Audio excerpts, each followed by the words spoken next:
ये भारतीय संविधान के वन लाइनर प्रश्न है 250 से 300 तक। भारत के संविधान में राष्ट्रपति शासन का जो प्रावधान है वो जो है 356 अनुच्छेद में से वर्णित है। अनुच्छेद 352 में राष्ट्रपति आपातकाल की घोषणा का प्रावधान है कि राष्ट्रपति आपातकाल की घोषणा कर सकता है अनुच्छेद 352 में। अनुच्छेद 360 में वित्तीय आपात से संबंधित है और अब तक भारत में कभी भी वित्तीय आपातकाल नहीं लगाया गया। देखिए जो अनुच्छेद 360 है वित्तीय आपातकाल से संबंधित है, लेकिन अब तक भारत में कभी भी वित्तीय आपातकाल नहीं लगाया गया। अब तक भारत में 3 बार राष्ट्रीय आपातकाल लगाया गया है। आपातकाल और वित्तीय आपातकाल अलग है। तो आपातकाल जो लगाया गया है, आपातकाल का जो प्रावधान है हमारे संविधान में 352 में है, जो ये 3 बार लग चुका है। 1962 में, 1971 में और 1975 में 3 बार राष्ट्रीय आपातकाल लगाया जा चुका है। अनुच्छेद 358 और 359 आपातकाल में मौलिक अधिकारों की समाप्ति से संबंधित है। राष्ट्रपति आपातकाल के दौरान संसद को भंग करने का भी से अधिकार है, भंग कर सकता है।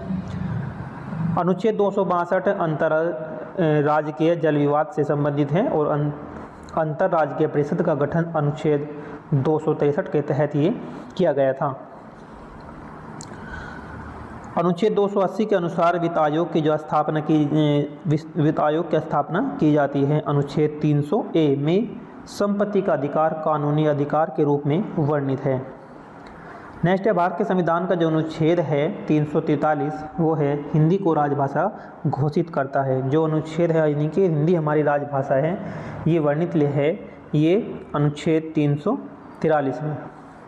नेक्स्ट है अंग्रेजी भाषा का प्रयोग 15 वर्षों तक के लिए अस्थायी में रखा गया था और 1963 में आधिकारिक भाषा अधिनियम पारित किया गया था और संविधान की 8वीं अनुसूची 22 भाषाएं हैं। तो जो 22 भाषाएं वर्णित है हमारी, तो ये संविधान की 8वीं अनुसूची में है। संविधान का अनुच्छेद 351 हिंदी भाषा के विकास से संबंधित है। राज्यपाल किसी भी विधेयक को राष्ट्रपति के पास भेज सकता है। ये उसे अधिकार है कि राज्यपाल किसी भी विधेयक को राष्ट्रपति के पास में भेज सकता है। संविधान के अनुसार राष्ट्रपति के द्वारा अक्षमादान अंतिम होता है, यानी कि संविधान के अनुसार राष्ट्रपति अगर चाहे किसी की सज़ा माफ़ कर सकता है या कम कर सकता है, ये अंतिम अधिकार है। भारत में 2 सदन की व्यवस्था को द्विसदनीय विधायिका कहा जाता है। भारत में वर्तमान CAG की नियुक्ति राष्ट्रपति के द्वारा होती है और CAG की रिपोर्ट संसद में प्रस्तुत की जाती है। कैग बोलते हैं, CAG कैग की रिपोर्ट जो संसद में प्रस्तुत की जाती है। CAG का जो कार्य सरकारी खर्चों को ऑडिट करना है। संसद का बजट सत्र सबसे लंबा होता है। संसद में ध्यानाकर्षण प्रस्ताव लोकसभा में ये चलाया जाता है। राष्ट्रपति अपने विवेक से राज्यसभा के 12 सदस्यों को मनोनीत करते हैं। राष्ट्रपति अपने विवेक से राज्यसभा के 12 सदस्यों को मनोनीत करते हैं। राज्यसभा के लिए मनोनीत सदस्य जो है कला, साहित्य, विज्ञान और समाज सेवा में से होते हैं। उन्हें जो विशिष्ट कार्यों में जो है इन्हें उपलब्धि प्राप्त होती है, उन व्यक्तियों को 12 सदस्य चुनते हैं राष्ट्रपति राज्यसभा में। लोकसभा में भी 2 एंग्लो भारतीय सदस्यों को मनोनीत करने का प्रावधान अब समाप्त कर दिया गया है। अब समाप्त पहले लोकसभा में 2 एंग्लो इंडियन सदस्यों का मनोनीत करने का प्रावधान था, लेकिन अब उसे समाप्त कर दिया है। संसद के सत्र को बुलाने और समाप्त करने का जो अधिकार है राष्ट्रपति के ही पास होता है। संसद के दोनों सदनों का संयुक्त अधिवेशन केवल 3 स्थिति में बुलाया जाता है। संसद के दोनों सदनों का जो संयुक्त अधिवेशन है वो केवल 3 स्थितियों में ही से बुलाया जा सकता है। संविधान के अनुसार राज्य सरकार भी अधिनियम बना सकती है और भारत में न्यायपालिका को संविधान की संरक्षक माना जाता है। भारत के राष्ट्रपति को कार्यकारी प्रमुख कहा जाता है। वास्तविक शक्तियाँ प्रधान और मंत्री परिषद के पास होती हैं।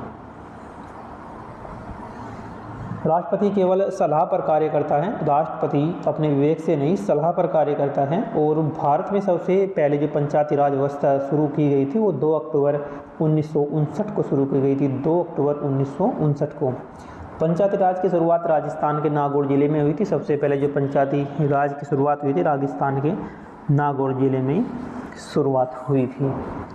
पंचायती राज की सिफारिश बलवंत राय मेहता की सिफारिश पर की गई थी और नगर पालिका के गठन की जो सिफारिश की गई है नगर पालिका, ये अशोक मेहता समिति की सिफारिश पर की गई थी। अशोक मेहता नगर पालिका का गठन किया गया था अशोक मेहता समिति से, और जो पंचायत राज की जो सिफारिश की गई थी वो बलवंत राय मेहता की समिति ने की थी। पंचायत चुनाव राज्य निर्वाचन आयोग कराता है। जो पंचायत का चुनाव है वो राज्य निर्वाचन आयोग कराता है। संविधान के अनुच्छेद 243 के पंचायत चुनाव से संबंधित है, 243 के।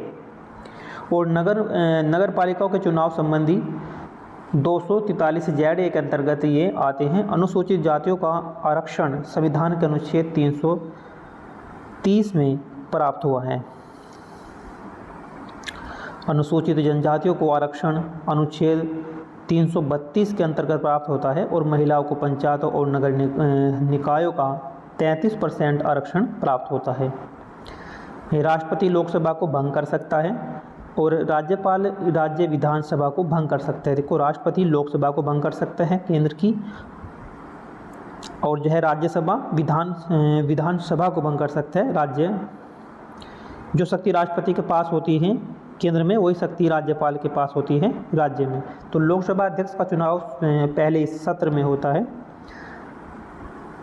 नेक्स्ट है, भारत में लोकपाल अधिनियम जो है 2013 में पारित हुआ था। लोकपाल अधिनियम 2013 में पारित हुआ था। लोकपाल भ्रष्टाचार के मामलों की जांच करता है। लोकपाल क्या करता है? लोकपाल भ्रष्टाचार के मामलों की जांच करता है। भारत का संविधान विश्व के सबसे लंबा लिखित संविधान है।